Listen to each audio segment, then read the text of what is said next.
Welcome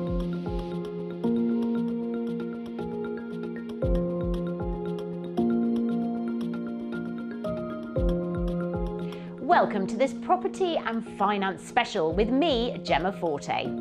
We're here today at the London Stock Exchange studios in the heart of the City of London for our monthly debate on issues related to property and finance. The clue is in the title. And with us today we have some of the country's leading professional industry experts who are invited to share their views unreservedly, I hope, on all subjects property and finance related. Now it's time for me to welcome to the London Stock Exchange studios our guests for today. We have Pirigesh Sivanesan, Paul Mahoney and Tony Gimple. Welcome gents, great to see you all here today. Thank you so much for coming in. So in today's programme we're going to be getting the views of our panellists on subjects which include the following: legislation against rogue landlords, or at least attempts to legislate, what happens when property investments go wrong, and how we can meet the moral requirement to provide social housing. Plus, crowdfunding. Is it right for property investors? Is it a fad, or is it here to stay? But first, as you may have seen, the Generation Game is back on TV. They will literally rehash anything now, won't they? But in the property industry, the Generation Game has never gone away. But how big a role does each generation have in shaping the world of property ownership? So, Pirigesh, I'm going to start with you on this one. What do you think? I think the generation game has massively shifted. I think if we look at generations, let's break them down into kind of three units, if you like. There's those that aren't even thinking about ownership, so they're young children, maybe people at university. Yeah. And then there are those that used to be thinking about ownership from sort of 22 to your late 30s, and then there are those that are very much homeowners, let's call them the baby boomers if you like, that are kind of 45 onwards, you know, into retirement. Yeah. And I think each of those shape it differently. I think the thing that we've got to think about is generationally, how important is property ownership? In the UK, we're all obsessed, we're all obsessed with property. Yeah. And, it's very much a thing that everyone feels they have an absolute right to. But of course, in continental Europe and in other parts of the world, home ownership is not necessarily the absolute and the only way in which wealth is created. So for those that are young, what are the options open to them? Well, it's very much about savings. The government have made certain steps to help people that are young, whether it's the kind of ISAs that are available in terms of savings. Specifically, they've created ISAs to help you for your deposit. Okay. And also, when we start looking at that middle unit, the people who used to want to buy a house immediately, but now actually have to pay off their student loans. I heard an interesting statistic, which is that almost 2 million people would consider saving for a deposit by giving up healthy food. Wow. Which, it's staggering in many ways, but it's... So you'd have a house, but you might die of a heart attack. Absolutely. It's an impression of how difficult... How much it means to people. And I think you have really hit on something there. And it is incredibly unfair, if you like, that the younger generation are looking to how good previous generations had it. You got a job pretty much for life, you got a pension. It was kind of a given that if you worked hard, you would accelerate and, up the ladder, and you would own your home. And that just isn't a possibility for people now. But that is going to be a shock, because we're not, European in terms of how the Italians view owning and renting. It's much more common to never own your own property. I think the other thing is it's not all rosy for those people that are homeowners, because actually they're the guys with all the assets. And I think one of the really interesting things is that people used to look at the bank of mum and dad, but of course it's become incredibly institutionalized now. So whether you go to Barclays or Post Office or any of these types of lenders, they've all got products now which actually rely on bank of mum and dad. So you send your son off to get a mortgage, or son or daughter, in fact, to go and get a mortgage. They come back and say, I've been accepted, but by the way, I now need a guarantee. And that places a huge pressure. And then do you get checked out to be that guarantor? Absolutely. You would still need to be checked out, but also, a lot of these baby boomers are looking at reducing pensions, and they're also in an environment where it's not so much about the asset wealth. They've now got to make that liquid. They've got to somehow get cash in order to pay for their old age and in sickness. So Yeah. I think there are issues with property across the piece for everyone. I think that lenders and government are trying their best. We're getting mortgages. If you're young at 25, you can get mortgages at 35, 40 years now. You know, that's an attempt by the financial institutions to make it more affordable. The governments are putting help to buy in, to help, again, people to get on the property ladder. And that's without even talking about real property wealth, which is beyond your first home. So I think there's a lot to debate here. Yeah. There's also a shift in preference, which is almost in contrast to that idea of it being so important to own, is that, you know, generally the younger generation now, they don't want to live out in the villages and the towns without the facilities, amenities, infrastructure. They want to live centrally, with the bars, restaurants, cafes at their fingertips, and also employment at their fingertips, not really wanting to travel to work anymore. And that obviously makes things even more difficult, because you're going to more expensive areas where, you know, property is more limited. I suppose it's kind of typical of millennials almost, you know, kind of wanting everything at once. But something that is causing is a term I heard the other day was rent vesters. More and more people are continuing to rent where they're comfortable to live, especially so in London, and investing in property in areas where they can afford to invest and where yields might be higher. So they're still wanting to utilise their money for the purpose of property. But, you know, they can't afford the £1 million 2-bed in central London where they want to live. But they can afford the the 2-bedroom flat in Manchester for 200 grand, for example. Right. So there's a lot of that happening at the moment as well. And that makes sense, because I mean, as you say, sometimes the millennials, I feel, get a bit of an unfair bashing, because actually looking at the difference between when I was, you know, younger, and you could put a very small deposit down and afford a flat. I don't think anybody wants to travel sort of 3 hours to go to work and sort of, you know, be young and live in a sort of retirement village. You know, it kind of is difficult. And I think it's changed things culturally to the point of attitudes completely, which is why now they say that generation would prefer to put their money into experiences, into kind of the now, the travelling, because they just see it as, I could save and save and save and save, and I'm still not going to have a deposit in 5 years' time. It's hard. But there is an unexpected outcome of Bank of Mum and Dad. Parents are passing down their money during their lives as opposed to waiting. Rather than when they die, Correct. Yeah. So that actually saves inheritance tax. Right. And you get the warm, cuddly feeling of the kid saying, thank you, you've helped me on my way. What are the rules around that, though? Because you can only give away so much, can you, as a gift? Gifts from income, excess income, effectively you can give away as much as you like, as long as it doesn't affect your lifestyle and you can show a normal pattern of expenditure. Don't get any ideas, kids. If you're giving away capital, it's a different matter. There are seven-year rule, potential exempt transfers, a much more complex subject. But if you're giving out of income, which is how I help my son, it's inheritance tax friendly, gets him on the ladder. As long as he uses it well. But then what's going to happen to the next generation? So yes, it's all right for the baby boomers who can sort of, you know, manipulate things a bit, try and find ways to free up the cash that they have got, etc., as you were talking about. But it will be interesting to see what happens when the Bank of Mum and Dad have passed on.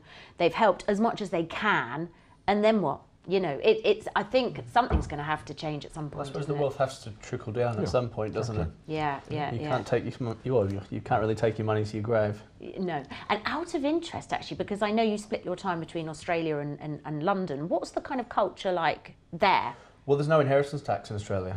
Is there not? So I think Australia has a slightly less attitude towards taxing the wealthy, as much as the UK does. So there's no inheritance tax. So you can pass away and pass on your assets and not be taxed on them. Oh, okay, interesting. I think One last point, period. I would just add that for the younger generation, they may just have to look at it differently. You know, when we look at the companies that have really come out of nowhere, whether it's Uber, that actually don't own any taxis, whether it's Airbnb, that are actually a big hotel chain but don't actually own any hotels. Bitcoin, exactly. Money that's not money. There may be ways of them to get exposure to property without necessarily buying whole properties, and that may be the way in which they actually end up owning a slice of property. Yeah, and very interesting what you were saying about what was the term you used? Rent vesters. So people that continue to rent and then invest. Invest. Yeah. No, I think that makes sense as well. Just being a little bit more open-minded about what you could do and a little bit more creative possibly. Definitely an increasing trend.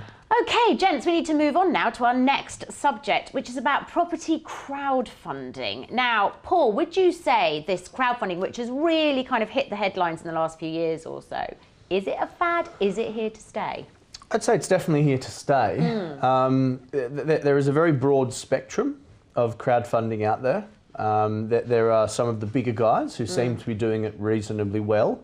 There is a lot of smaller sort of crowdfunding operations out there that I'd be very cautious of. Interesting, yeah. And there's also crowdfunding associated with a very broad range of different types of assets and activities. Okay. For example, you have the bigger guys, which are generally doing direct residential property ownership and letting them out on a buy-to-let basis. You know, the due diligence you'd want to be doing on that is actually understanding the asset they're buying. Obviously, these guys have a vested interest to make the things that they're buying look fantastic, because that's what they're selling. Although they're managing it on your behalf, unless they sell it to their 100,000 investors, for example, it doesn't get funded. Okay. So you need to look a bit deeper and make sure you actually value the asset they're buying. Yeah. Some of them do it with cash. Some of them have now started doing it with leverage, which is really one of the major benefits of property investment in the first place. So you need to consider that. And is this becoming so popular because of what we were talking about previously? I suppose so. An option. On the basis that you can invest £50 or £100 into a £500,000 flat in London, I suppose part of it is that sort of nice feeling that you can actually now do that. Yeah, you go, I own a brick. You see that big house, two bricks. I suppose the concern is, what actual benefit is there going to be to that? Because obviously there's lots of fees and things involved in general. The ones that I've seen that I'd be concerned about is some crowdfunding operations that fund developments, and often to quite a high loan-to-value ratio, right, where the people involved have very little skin in the game. That's always a big concern. Is it unregulated at the moment, as things stand? There's no regulatory body, so you can... There is a requirement, unless you're doing it with just your friends, there is a requirement to be regulated. Okay. But so far as the oversight, once you are regulated, so far as the oversight on what you're actually doing with that crowdfunding, to be honest, I'm not completely au fait with it all, but from some of the things I've seen, it would be a little bit concerning. Okay. And what I'm talking about is when they're raising the vast majority of the money for a development, and therefore the people that are developing it have very little risk. It's the people that are investing that are taking the vast majority of the risk. That's where I think it becomes a bit of a concern. Yeah, so do your research, basically, in terms of who you go with. And maybe take a longer term view. Build to rent, particularly for social housing, long-term investment, long-term but very stable returns, is a way the property market is starting to go. There are incentives for it. So perhaps using crowdfunding for a stable investor, long-term social housing contracts, gives you the best of both worlds, salve to the conscience and growth in the pocket. Okay, yeah, because I think that is the thing that sort of would concern me, was exactly what you were describing before. So, yeah, it's an interesting thing, and you think it's here to stay as well, Puragesh? I'm actually a big fan for a couple of reasons, really. Number one, equity crowdfunding. Paul was talking about kind of the use in development finance, for example. I think it's amazing, on one hand, that investors, it democratizes the whole thing, so they can be decision makers, which is good and bad. Yeah. But also, if you're an SME business, it's going to cost you a lot to be listed on the FTSE, where we're here. But if you still have the ability to raise equity, it's incredibly powerful for your business. So on one hand, I think it's a wonderful opportunity. Mistakes will be made. Banks have been around for 250 years, have made mistakes as recent as 2007. So, I think if you're an investor, you've got to look very carefully. A bad deal that's over-levered, like Paul says, is always going to be a bad deal, but it doesn't make the whole platform itself bad in of itself. Absolutely. So it's a little bit of a gamble.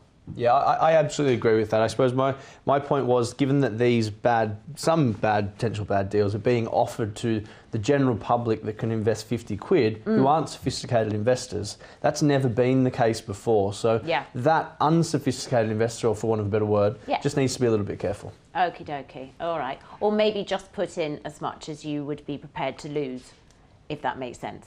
Capital is certainly at risk. Yeah, don't put a life savings in without having investigated quite carefully. Thank you so much, gents. That's all we've got time for in this part of the programme, but do rejoin us after this short break when we'll be discussing rogue landlords and legislation aimed at flushing them out and what happens when property investments go wrong. So don't go anywhere.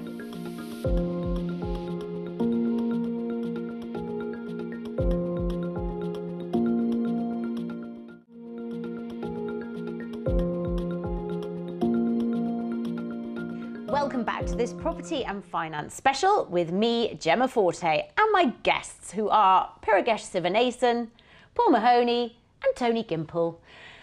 Okay, in this section we're going to be talking about the following. Rogue landlords exist, there's no getting away from it, and it is easy for tenants to taint all landlords with the same brush. But there are moves to, shall we say, eradicate the rogue ones.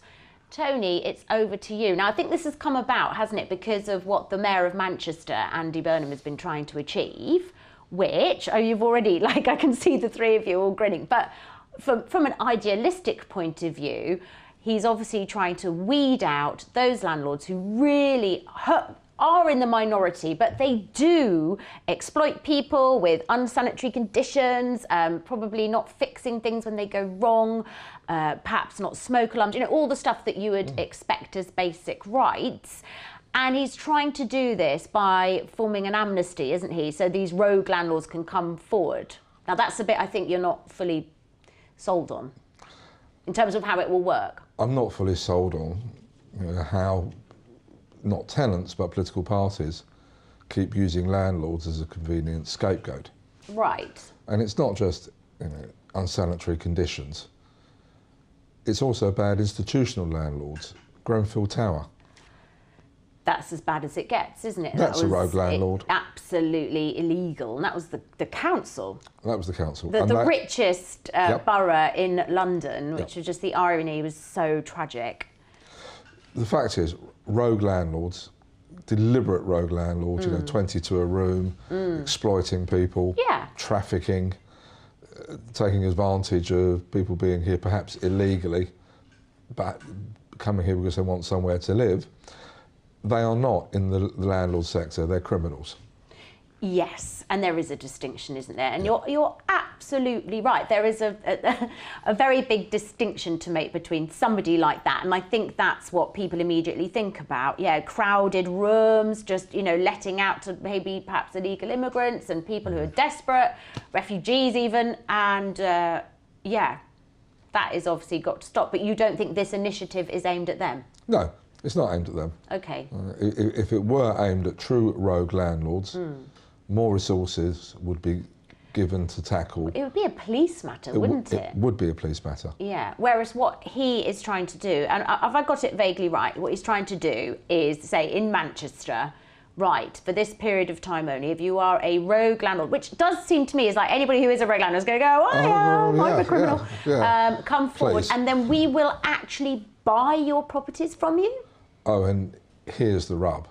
I think there was a comment about market value. Market value. There's a question around whether he could be perceived as benefiting rogue landlords for paying market value, and the answer was, who said anything about market value? Right. Which, the whole thing is just a bit laughable. I think Mark said something about market value. So what when he's talking about a rogue landlord, who do you think he's talking about? People that are just not meeting basic requirements? Because there are laws in place, aren't there? Yeah. In terms of what you have to do. And I know that because my parents have a flat which they have always rented out, and they are like the nicest landlords in the world. Like, they're always driving over there to make sure everybody's happy. And the minute if, there's a dishwasher or something that went wrong, they instantly just buy a new one and liaise with the client to make sure they've got what they want. And it's not a big glamorous flat, but it's a nice little flat, and they keep it beautifully because it's ultimately their property. Now, I don't think, obviously we're not talking about them. So I have to think here he's trying to do something good, but maybe just in the wrong way? No, he's trying to get elected. Okay. With a very well-funded political machine called Momentum behind him. Right. It all comes down to how many votes we can get at the next election, whether it's blue tie, yellow tie, or a red tie. And people will use, politicians in particular, will use easy targets, visible targets, like landlords, to win votes and raise taxes. So you're telling me that a politician is being self-serving in this country? You can infer from that whatever you like. I agree with Tony in a way. I definitely think he's using landlords as a soapbox. They are a very easy target. It's been done quite a lot recently by a range of politicians. I obviously also agree that the rogue landlord should be removed from the market, and what that refers to, I suppose, is subjective. Obviously, there's a range of regulations that landlords need to be meeting, and if they're not meeting them, they shouldn't be landlords. And that does need, I think, that needs to be better policed. I mean, as you say, I mean, I rented for a short time a few years ago, and it was for me and my 2 kids, and my landlord was disgraceful. She was a working woman. It was all right. I wasn't like living in absolutely terrible conditions, but there was damp in my daughter's bedroom. The shower stopped working for goodness knows how long. And I was phoning up the agent. It was a managed thing, and they just had to say, well, we have to ask for permission. We have to ask for permission. She's never answering. And I got to the point. I said, well, if it's manage it. Well, make the decision so we can have a shower. Well, here's the other side of the coin. Licensing is actually a good thing for the sector. Yeah. It helps landlords professionalise, invest property, build good, decent accommodation where we as the tenant can feel safe in a secure environment. It will raise capital values, it will raise rents, it will make it easier to borrow money on, easier to expand. So the other side of the rogue landlord debate is to have fair, well-enforced licensing for HMOs, ASTs, so everybody knows they've got a level playing field in the market, and the people who are rogue landlords won't play that game, and they'll be much easier to pick off. I think the other thing to add, to round it off in terms of the funding, is if you did have things like licensing, then the lenders would get behind it, and so what you'd actually have is, instead of government money, public money being used to reward in some ways rogue landlords, you actually have the reverse, which is funding is removed from rogue landlords, which is another way. So I think we can all agree no one likes rogue landlords, but I think in terms of a policy, it's slightly knee-jerk. It's meant in the right way. There are longer-term policies which I think, if implemented, be it licensing, be it requirements. I mean, here's one. Why not reward good landlords with being able to purchase rogue landlords' properties at significant below market? Now, I appreciate it's subjective, but that's a way to reward rather than instantly trying to have a... It's very interesting, and I think in business that reward, not punish sort of system certainly works with small children. But no, I genuinely believe that there's more incentives for people who are doing good stuff and who are successful and good at what they do. That makes more sense than trying to punish all the time. Okay, so I think we're all agreed. Rogue landlords need to be get rid of, but this particular policy probably isn't going to be that effective. No, and the reward side, again, is being abused, because you have very successful landlords who do provide homes for life as long as the rent being paid, battered to death by Section 24. We see people who are going to go out of business in 3 years as a direct result of those changes. And of course, I mean, actually, with people not being able to buy their own homes, you need landlords, you need good landlords, because there's a huge proportion renting now. Yeah, and that's back to what you said at the beginning, Piriyesh, there's this social change where people want to start renting as opposed to buying. And there are a lot of landlords out there who don't own their own homes. Yeah, it will be interesting, like I say, to see what happens 20 years down the line, because it certainly seems like there's a huge shift. Okay, on to our next subject, which is when property investments go wrong. Now, in the UK, we usually consider property to be a very safe investment. And when we always say things like it's safe as houses, but sometimes things can go wrong, and knowing how to deal with those eventualities is crucial. Now, of course, you're all industry experts. I'm sure at some point you'll have experienced, which will add to your wealth of experience, a bit of a disaster.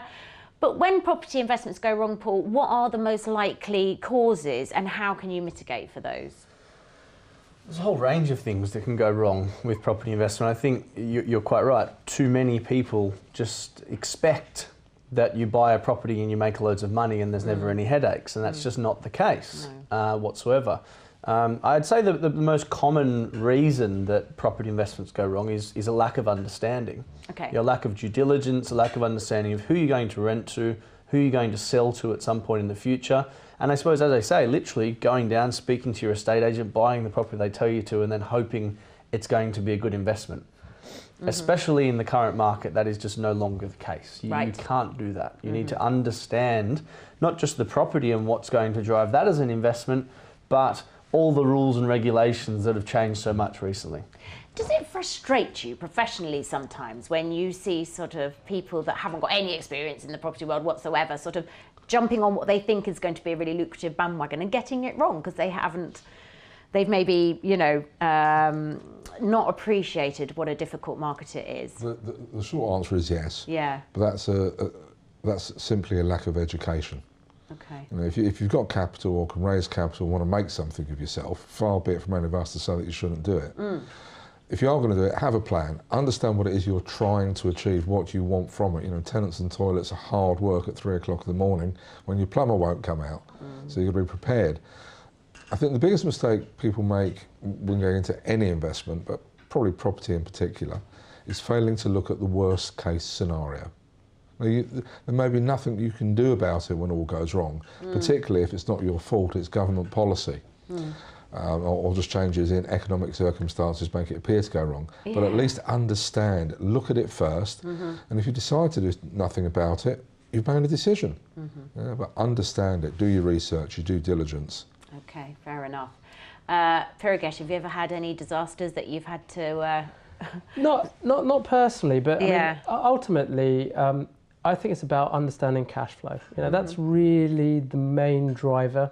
Because property is a long-term asset, it'll be here in 2 years, 10 years, 15 years. The main reason things go difficult is, for some reason, the mortgage payment is now harder to make than it was yesterday. Okay. So it's understanding the drivers around each of those. Yeah. Also, if property was risk-free, the bank would give you the money at 1%, you know, inflation rate, basically. Yeah. And the reason it charges a rate is because there is risk. I really don't mind novices entering the market. I mean, we all had to start somewhere. Yeah. And I think, just like Tony said, you know, if you've got some capital, well, more for you, you know, in order to, property is a great investment. It just needs to be done in the knowledge that there is cycles, you know, there is boom and bust, and you need to build a business that can kind of absorb those. So you've mentioned two things that could go wrong as well. For you, new tax policies, new policies that you couldn't possibly have foreseen, and for you, the personal circumstances might change, and then you might not be able to meet the payments that you could. Both of which lenders now have to take into account when making a judgment about your ability to repay a buy-to-let mortgage. Right. And just one more point on that. On the novice side of things, completely agree that novices need to and should get involved, but they should get advice and guidance when doing so, and understand their skill set. Yeah. Unfortunately, I think there are, dare I say, various TV shows that make these things look very easy.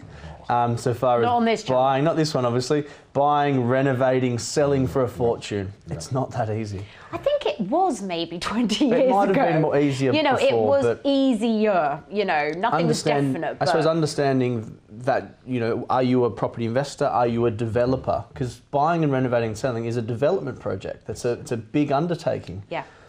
So understanding what your skill set is, and therefore what your risk profile is, and then what's going to work best for you. Yeah, yeah, you're so right. And in fact, yeah, renovating a project is a massive undertaking.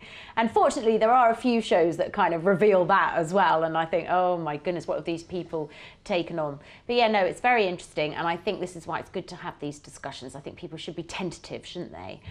With regard to new policies coming in, how much warning do people get when things are about to change? Depends what is about to change. If it's excise duty, midnight tonight. Right. If it's tax policy, normally from the start of the new financial year. Right. Okay. If it's a government leaving nothing in the cupboard, try not to vote for them for too many consecutive terms. Yeah, okay, all right then.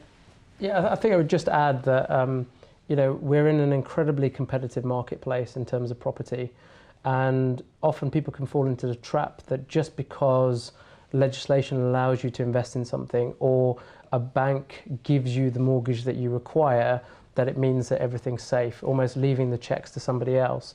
And actually it comes down to you as an individual. You know, you've got to understand what things work for you and what potentially can cause a hindrance. Excellent advice, thank you very much. So proceed with caution. Okay, we have to draw this part of the programme to a gentle pause, gentlemen. But don't go away, because as soon as we get back, we'll be tackling the issues of social housing and at the other end of the spectrum, landlords versus legislation. Or perhaps it's vice versa. Don't go away.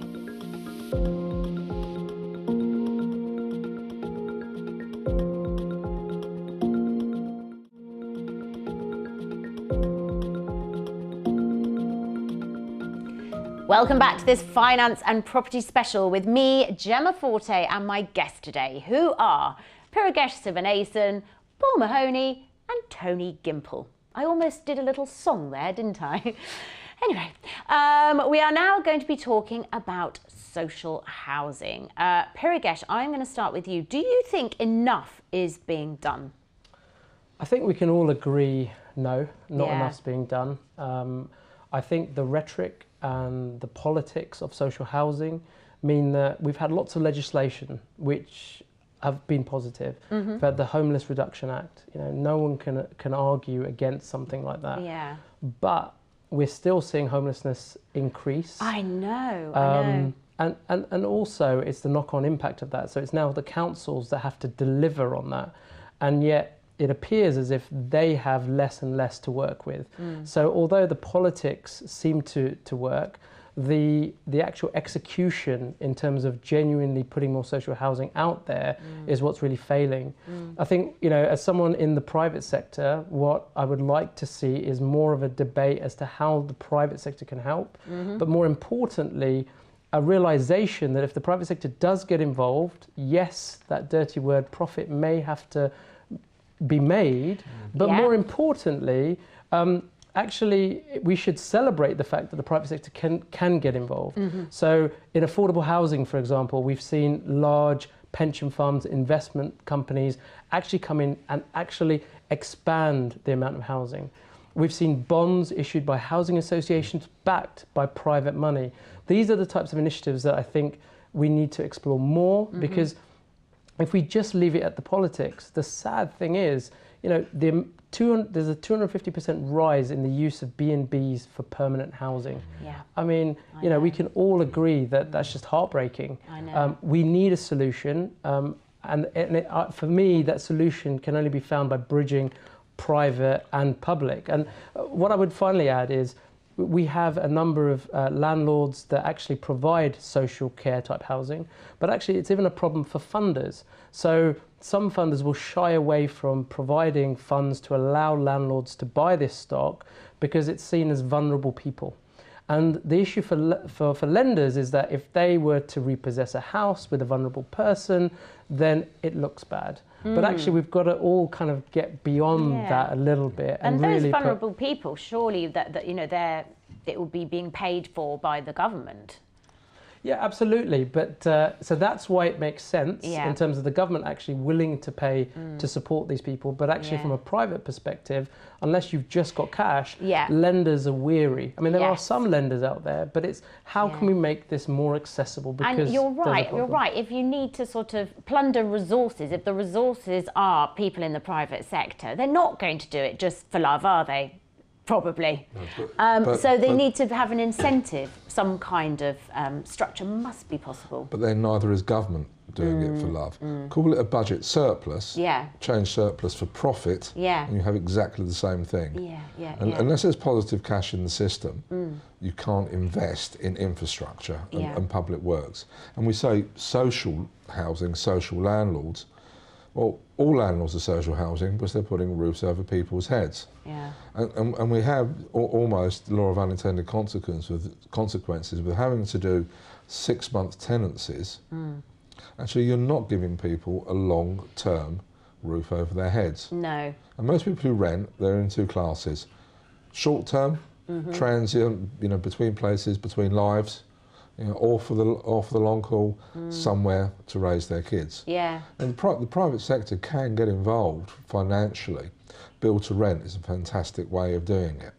You know, looking for longer term contracts. Yeah. Working with local authorities to come up with the right deals for the right people. I think we looked at some rough numbers, and take one of the refugee schemes for instance, and that's a good bar, it operates in much the same way. Rents are about 3/4 of what you would get on the open market, but then the costs of setting up and running it are about 3/4 of what it would cost on the open market. Okay. So you're still making a profit. Yeah. Government has a surplus which it can reinvest, and we are all social landlords whilst maintaining, you know, businesses' ability to generate social mobility. And as long as people don't pull the ladder up behind them afterwards, actually it pretty much works. Yeah, there does have to be something done. Yeah, I'm a massive believer in profitable philanthropy. I don't think anything else really works, because otherwise you're just throwing money away. People get greedy with the money they're given. I think that's a good expression. Right, positive philanthropy. That makes sense. Yeah, and it encourages more people to get involved as well. Exactly. And although, you know, landlords are viewed in a negative light for some silly, strange reason, incentivising landlords to provide this social housing shortfall that there is seems to me just so logical. It would be probably an unpopular policy.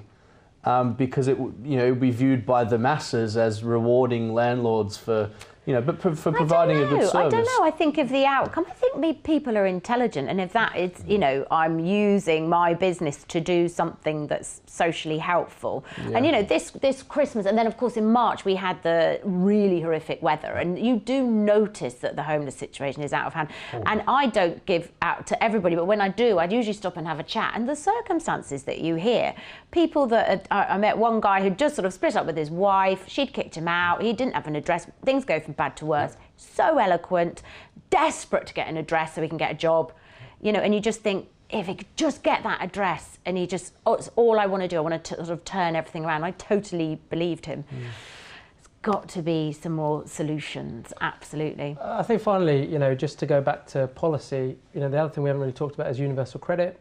You know, that's obviously coming in, and there is a view about bringing it in line with average wages, so from whatever it is, 24, 27 grand down to 18. I understand the logic of it, but now what? You know, how are these people going to be housed when in a situation where you're actually withdrawing their income? And the other thing around policy is probably planning.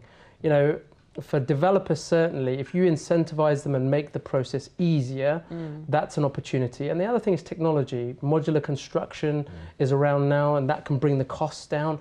I think if you give the opportunity for the entrepreneurs, they will create stock. We've just got to be given an opportunity, I think. Excellent. Okay, our final topic for today is legislation and landlords overcoming the legislators. Can private landlords fight the legislation that threatens to put them out of business? And it's very relevant to everything that we've been talking about today. Tony, should we start with you? Should they fight it? They should certainly make their views known. You know, we have a parliamentary democracy. You know, thank you, Cromwell. One of the few good things he did.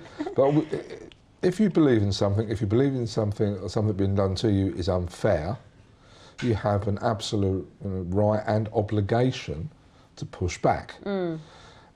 Not all legislation is bad. You know, we need a degree of framework and consistency in which to work. Was Section 24 a bad thing? Yes. Yeah. Now, for anyone who's watching that doesn't specifically know about Section 24, would you mind just doing us the honour of explaining? It is the capping of tax relief you can get on mortgage borrowings. Effectively, it means it's capped at whatever the basic rate is. You only get 20% relief against your mortgage interest costs, which is crazy because given that the vast majority of landlords are operating as a business, in fact, they totally meet HMRC's definition of what is a business. You wouldn't punish businesses in any other way, but landlords are a visible target. And has that been so detrimental that it has actually gone as far as putting people out of business altogether? Yeah.